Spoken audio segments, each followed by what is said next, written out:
Okay. Criteria for new system of classification, प्राणी वर्गीकरणाची नवीन पद्धत. Okay.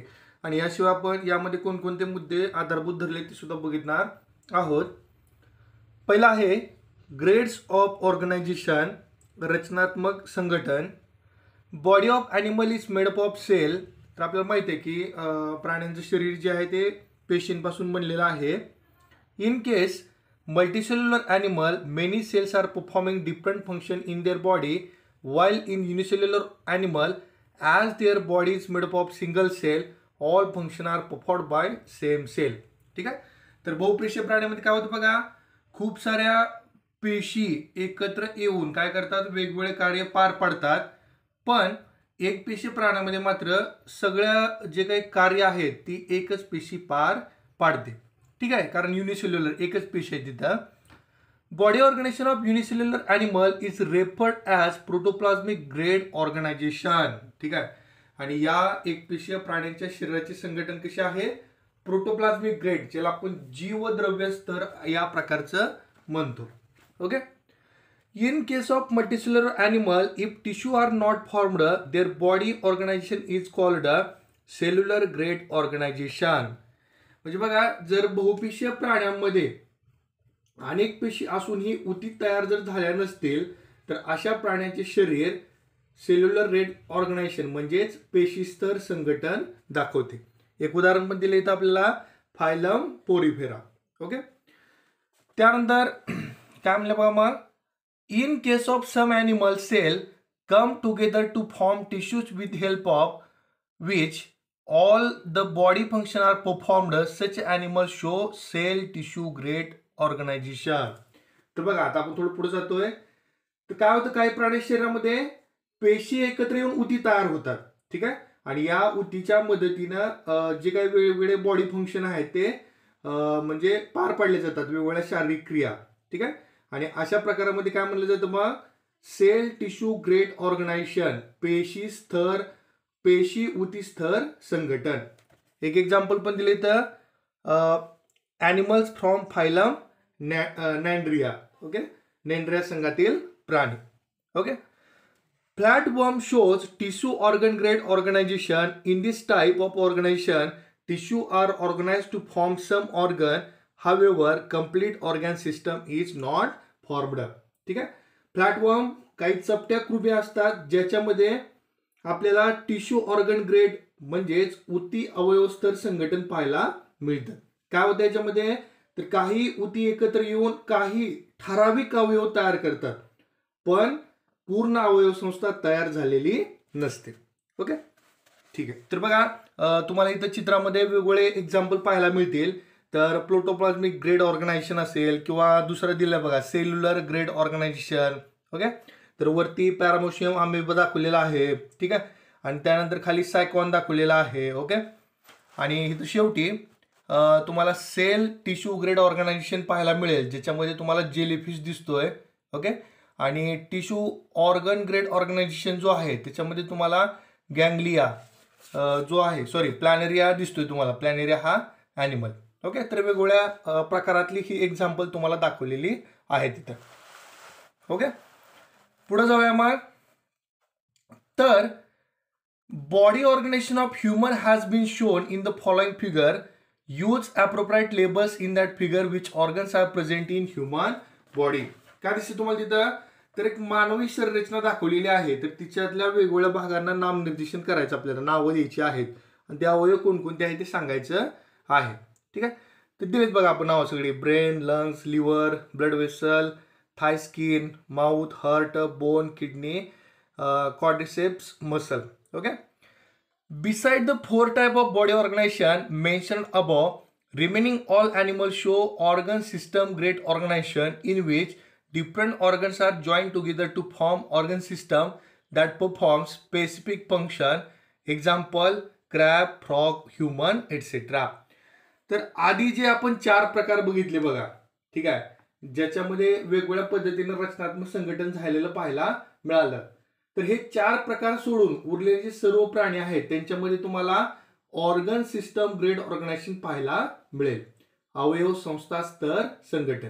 कसं कार्य चालतं बघा ह्याच्यामध्ये, तर विशिष्ट कार्यासाठी अनेक अवयव एकमेकांना जोडून अवयव संस्था तयार झालेली असते. ठीक आहे.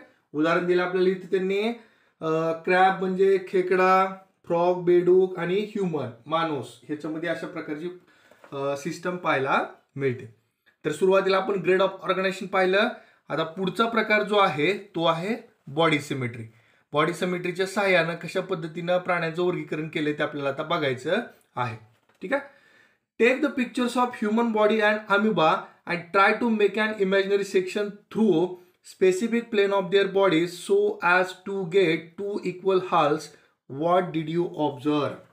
काय करायचं बघा, तुम्हाला कल्पना करायची आहे. काय करायची आहे, मानवी शरीराचे व अमिबाचे चित्र घ्या. त्यांच्यातील शरीराच्या विशिष्ट अक्षातून काल्पनिक छेद घेण्याचा प्रयत्न करा जेणेकरून तुम्हाला दोन समान भाग मिळतील. काय आढळून आलं मग, तर तुमच्या लक्षात आलं की माणसाची मात्र आपण दोन समान भागामध्ये विभागणी करू शकतो, पण अमिबाच्या बाबतीमध्ये तसं होत नाही.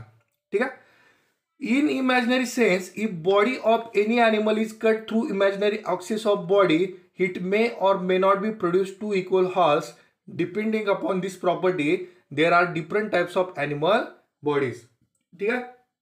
तर बघा काय सांगितलं मग, तर प्राण्याच्या शरीराचा विशिष्ट अक्षातून आपण काल्पनिक छेद घेत असता त्या शरीराचे दोन समान भाग होतात की नाही या गुणधर्मावर आधारित प्राण्याच्या शरीराचे पुढील प्रकारामध्ये विभागणी केलेली आहे बघा. ठीक आहे. तर पहिला प्रकार काय आहे, असिमेट्रिकल बॉडी, ज्याला आपण असममित शरीर असं म्हणतो. ठीक आहे. ओके. तर तुम्हाला इथं डायग्राम मध्ये सुद्धा पाहता येईल बरं का, खाली काही एक्झाम्पल पण दिलेले आहेत, ते पण आपण घेऊया त्यावेळेस. आता असिमेट्रिकल बॉडीमध्ये काय सांगितलं बघा, in case of such a body there is no any such imaginary axis of the body through which we can get two equal halves. Example amoeba, paramecium and some sponges. Asymmetrical, असममित, तर यांच्या शरीरामध्ये असं कुठलाच अक्ष नसतो जिथून आपण त्यांचं दोन समान भागात विभागणी करू शकतो. अमिबाचं एक्झाम्पल आपण आधीच पाहिलं. ठीक आहे. या व्यतिरिक्त पॅरामिशियम आणि काही स्पंजेस यांचं उदाहरण दिलेलं आहे. दुसरा आहे radial symmetry. In this type of body if imaginary cut passes through central axis but any plane of body it gives two equal halves. ठीक आहे. ओके. तर जरा याच्यात लक्षात घ्या. तर या प्रकारात काय म्हणलंय, शरीराच्या बरोबर मध्य अक्षातून जाणाऱ्या कोणत्याही प्रतलातून छेद घेतल्यास समान भाग पडतात. कुठूनही घ्या तुम्ही, कुठूनही.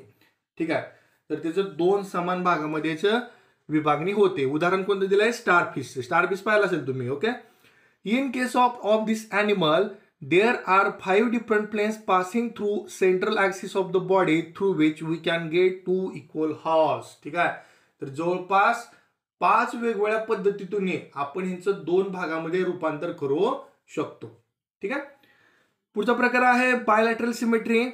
In this type of body there is only one such imaginary axis of body through which we can get two equal halves. Bilateral, द्विपार्श्व सममिती. ठीक आहे. तर या प्रकारच्या प्राण्यांच्या शरीरात फक्त एकच अक्ष असतो ज्या अक्षातून आपण जर काल्पनिक छेद घेतला तर त्यांचं दोन समान भागामध्ये रूपांतर होऊ शकतं.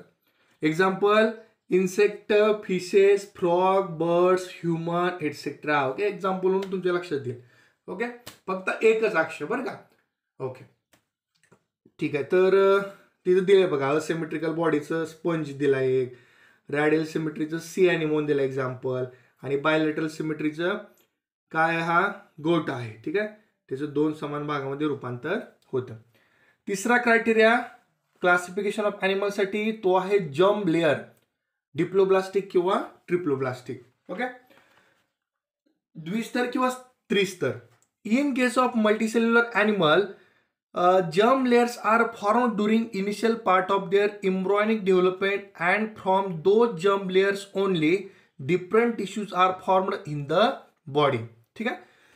तर बहुपेशीय प्राण्याच्या बाबतीत काय होतं बघा, ज्यावेळेस त्यांच्या भ्रूणावस्थेतील वाढीमध्ये म्हणजे सुरुवातीच्या काळात पेशींचे आद्यस्तर तयार व्हायला सुरुवात होते आणि त्या आद्यस्तरापासूनच त्या प्राण्याच्या शरीरातील विविध ऊतींची रचना होते. विविध ऊती जे आहेत ते तयार होतात. ठीक आहे. In case of some animal only 2 germ layers, ectoderm आणि endoderm are formed. Example all cnidarians. ठीक आहे. तर काही प्राण्याच्या शरीरात काय होतं बघा, तर 2च प्रकारचे आद्यस्तर असतात. कोणकोणते? एक्टोडर्म आणि इंडोडर्म. ठीक आहे. इथं उदाहरण दिलंय, नॅन्ड्रिया जो आहे फायलम, त्याच्यामध्ये येणारे सगळे जे आहेत ते याच्यामध्ये येतात. ठीक आहे. In most of all remaining animals, 3 germ layers are formed, that is mesoderm beside ectoderm and endoderm. ठीक आहे. तर हे जर आपण सोडलं नॅन्ड्रिया, याच्या व्यतिरिक्त जे राहिलेले सगळे प्राणी आहेत त्यांच्यामध्ये मग आपल्याला 3 लेअर पाहायला मिळतात. कोणकोणते? एंडो, एक्टो आणि मेसो. ठीक आहे. म्हणजे बहिर्जन, आंतर्जन आणि मध्यस्तर असे 3 स्तर पाहायला मिळतात. ठीक आहे. ओके. तर पुढचा वर्गीकरणासाठी वापरलेला मुद्दा कोणता आहे? Body cavity coelom. ठीक आहे.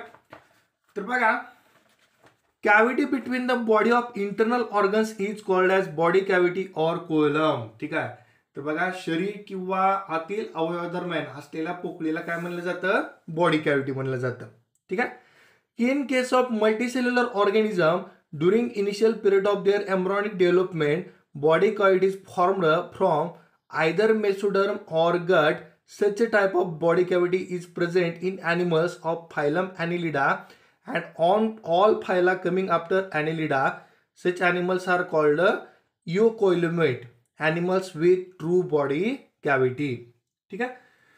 तर काय होतं बघा, सजीवांच्या बाबतीत बहुपृष्ठीय प्राण्यांच्या भ्रूणावस्थेतील वाढीच्या काळात मध्यस्तरापासून किंवा आतड्यापासून अशा प्रकारची कॅव्हिटी तयार होते. आणि कॅव्हिटी कशामध्ये आढळते बघा, तर फायलम ॲनिलिडा जो आहे त्याच्यानंतर येणाऱ्या सगळ्या फायलम मध्ये हे कॅव्हिटी पाहायला मिळते. ठीक आहे. आणि अशा प्राण्यांना म्हणजे काय म्हणलं जातं बघा, तर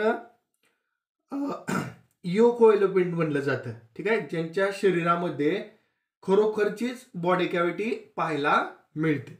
ठीक आहे. Animals with true body cavity. Okay. पुढचा प्रकार याच्यामध्ये body cavity is absent in case of animals from phylum Porifera, cnidaria and Platyhelminthes. Such animals are called acoelomate. ठीक आहे. ह्यांच्याकडे बॉडी कॅव्हिटी नाहीच. ठीक आहे. ह्या 3 फायलम मध्ये पोरिफेरा, नॅन्ड्रिया आणि प्लॅटीहेल्मिन्थेस. ओके. त्यात पुढचा प्रकार, in case of animals from phylum Aschelminthes, they have body cavity but it is not formed by the above mentioned 2 ways. Hence those animals are called as pseudocoelomate. ठीक आहे. आधी आपण जे 2 प्रकार बघितले त्यामध्ये एकामध्ये बॉडी कॅव्हिटी होती, सुरुवातीला तयार झाली एम्ब्रियोनिक डेव्हलपमेंटच्या काळामध्ये. दुसऱ्या प्रकारामध्ये बॉडी कॅव्हिटी नाहीच. तिसऱ्या प्रकारामध्ये काय बघा, बॉडी कॅव्हिटी आहे पण वरील पद्धतीने तयार झालेली नाही, त्यामुळे आपण त्याला काय म्हणतो? स्युडोकोइलोमेट. ठीक आहे. तर बघा, डायग्राम मध्ये सुद्धा दिसतंय 3 लेअर दाखवले आहेत, एंडो, एक्टो आणि मेसो. ओके. आणि कॅव्हिटी जो आहे बघा, कोइलम म्हणलेला आहे, तो मधला जो मोकळी जागा आहे त्याला म्हणलेला आहे ते. ओके. आणि युकोइलोमेट, स्युडोकोइलोमेट आणि अकोइलोमेट अशी 3 उदाहरणं तुम्हाला तिथे दिलेली आहे as per body cavity. Okay. त्यानंतर पुढचा प्रकार बॉडी सेगमेंटेशन. हा शेवटचा मुद्दा आहे ज्या आधारे प्राण्यांच्या शरीराचं वर्गीकरण करण्यात आलं. काय तो? बॉडी सेगमेंटेशन, ज्याला आपण खंडीभवन सुद्धा म्हणतो. काय मग समजून घेऊया. If the body of animal is divided into small similar units, then such a body is called as segmented body and each small unit is called as segment. ठीक आहे. जर प्राण्यांचे शरीर छोट्या छोट्या समान भागात विभागले असेल तर अशा शरीराला खंडीभवित शरीर म्हणजे सेगमेंटेड बॉडी असं म्हटलं जातं. आणि या छोट्या छोट्या भागांना सेगमेंट किंवा खंड म्हटलं जातं. ठीक आहे. एक्झाम्पल तर तुम्हाला माहिती आहे, वेल नोन अर्थवर्म. कुठला पाहिला? ॲनिलिडा. ठीक आहे. तर आतापर्यंत आपण जे काय बोललोय, ठीक आहे, आणि त्या आधारे आपल्याला ह्यांचं वर्गीकरण कसं कसं होऊ शकतं किंगडम ॲनिमलियामध्ये, मल्टीसेल्युलर मध्ये. ठीक आहे. ठीक आहे, मल्टीसेल्युलर ऑर्गॅनिझममध्ये. ओके, चला किंगडम ॲनिमलिया. ठीक आहे, पुन्हा 2 प्रकार कोणकोणत्या आधारावरती, तर cellular grade, tissue organ system grade. ठीक आहे, बॉडी सिमेट्री. सेल्युलर ग्रेडमध्ये काय असते, असिमेट्रिकल बॉडी असते, आणि टिश्यू ऑर्गन सिस्टम ग्रेडमध्ये रॅडियल आणि बायलॅटरल अशा दोन्ही प्रकारच्या सिमेट्री पाहायला मिळतात. ठीक आहे, पुढं असिमेट्रिकल बॉडीमध्ये अकोइलोमेट हा प्रकार आढळतो आणि त्याचं फायलम आहे पोरीफेरा.